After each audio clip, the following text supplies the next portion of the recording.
Hey gamers, welcome back to the channel. Today in DC Dark Legion, we're going to talk about Ra's al Ghul. He is back into the game. He was here last year in one of the technical tests really early on. Had a chance to play around with him then. More chance to play around with him now. I got some opinions on him. He's accompanied by Crypto, which is pretty cool. We got some cool stuff to talk about here, so let's get into it.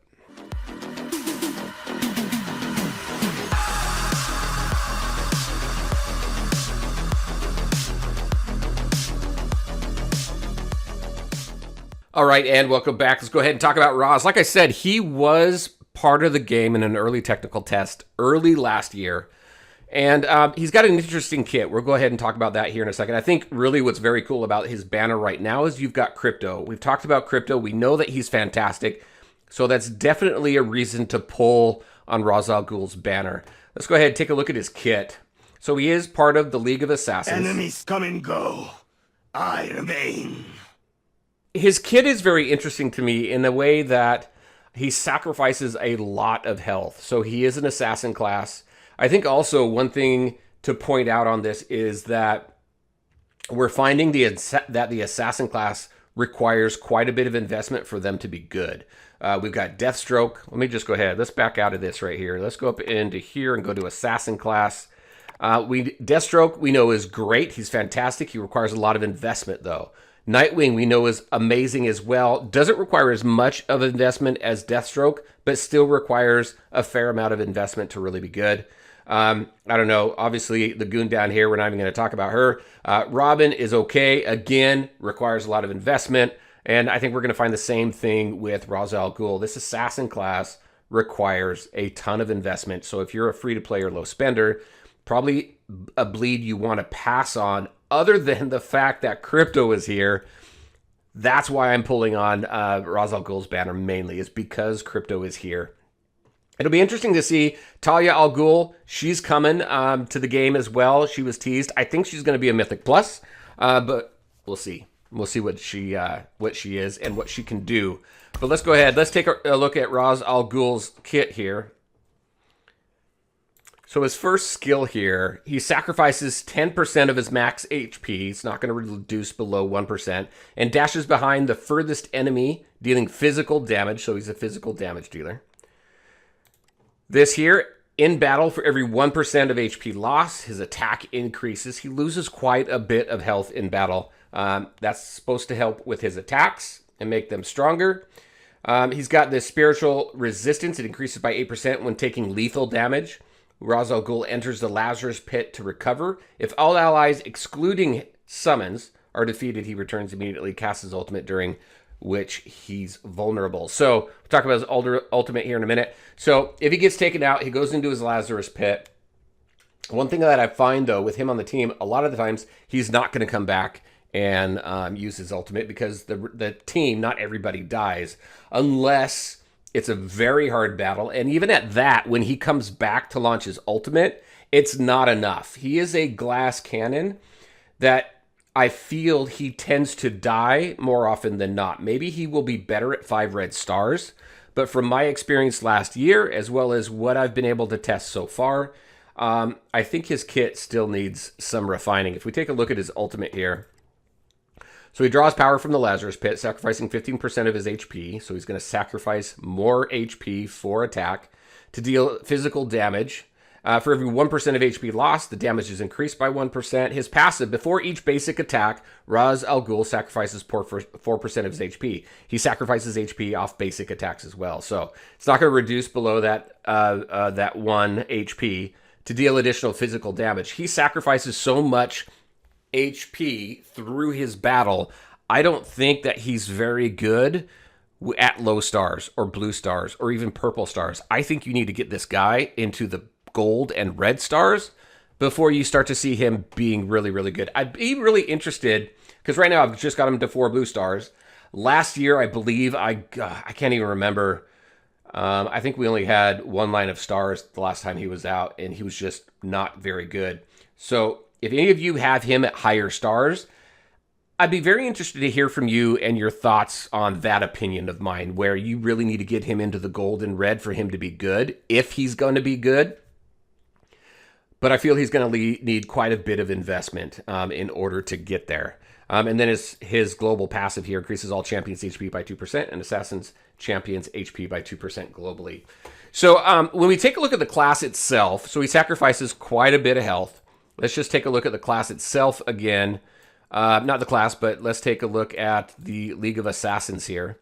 When we take a look at this, we've got 2 assassins. We got a firepower character here with Red Hood. We've got a tank here with Bane. Ra's al Ghul's daughter's coming into play, so Talia. I'm wondering what she's going to be. Is she going to be some sort of a healer? Is she going to be more damage?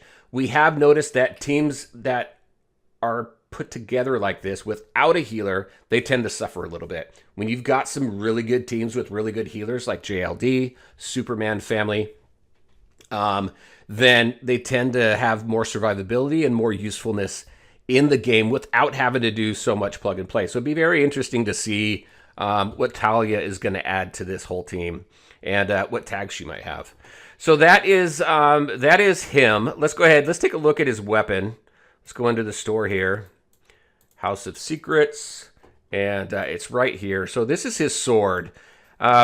Increases attack. So win on Ra's al Ghul. Increases attack by 10%. For every 5% of Ra's al Ghul's max HP lost, single target damage is increased by 1%. Because he loses so much HP, it does increase his attack quite a bit. And then down here, increases physical damage by 10%. Before the wearer casts their ultimate, if HP is below 50%, the wearer gains an additional 15% physical damage bonus, for 8 seconds. I feel that in a kit like this, it wouldn't be too much to ask for some sort of lifesteal, right? He's sacrificing life force. Maybe he can get a little bit back. No, I'm not asking for him to gain as much as he's lost, but to help with his survivability a little bit. Because again, when you use him, he seems to go down very quickly. He doesn't come back unless the entire team gets wiped out, which doesn't happen very often unless you're going against some very strong teams. So he's an interesting character. Again, I think he's going to require quite a bit of investment. Let's just jump into combat cycle here. We're going to run combat cycle with him, show you the damage that he can pull in, where I have him right now. He's a physical damage dealer, so I feel that he'll fit in on this team fairly well. I am going to pull Superman out, and I'll throw Ra's al Ghul in there. I will not die today. All right, so we've got the team set up. Let's go ahead. Let's start it up. I like this team. I really like the Superman team. The Superman family team is very cool. A lot of benefits here. We're going to see an increase in physical damage. We've also got some defense and mental. So that's that spiritual damage defense, which I don't think comes into play here. But we also have the debuffs from Cold as well as Superboy here to increase the amount of physical damage that we do and that this guy takes in. So, all right, so let's go ahead. We're going to go ahead and fast forward through this, and let's see where we end and how much damage Ra's al Ghul does. All right, last few seconds of the battle here. The whole team stayed up. I got Crypto up to 1 gold star, so he's doing pretty well with the healing. All right, so we got up to 20. It's not my best, but let's take a look at the damage. So we've got 3 million coming from Ra's al Ghul right now at the 4 blue stars. He is a single target damage dealer. I would expect to see higher damage from him. So I don't have any force in him. So once I start investing a little bit more force in him, then we'll see that probably come up a little bit. Most of my force is going into the Superman family because I'm going all in on them right now. We got 10 million in here out of Supergirl. Typically in this battle, I'll get around 6 to 8 million from Superman. So she's starting to do more damage than Superman, even with this being a single target boss. So it's not a Superman family video, but just to compare, we've also got 5 million out of, check this out, 5 million, almost 6 million out of Superboy, but again, only 3 million out of Ra's al Ghul, and he's only 1 star below Superboy. So I think he's going to require, like I've said a million times already in this video, quite a bit of investment. So I would like to hear from people who do have him maybe in the gold stars and the red stars. See how he compares to the other assassins in the game. See how he compares to Deathstroke and Nightwing specifically. So there's my thoughts on Ra's al Ghul. I think as a free-to-play player or a low spender, you skip him. And then if you're a whale, then you probably got everybody in the game anyway. But again, I would love to hear from you. So very interested. What do you all think about Ra's al Ghul? What do you think about the League of Assassins and maybe Talia's contribution to that team?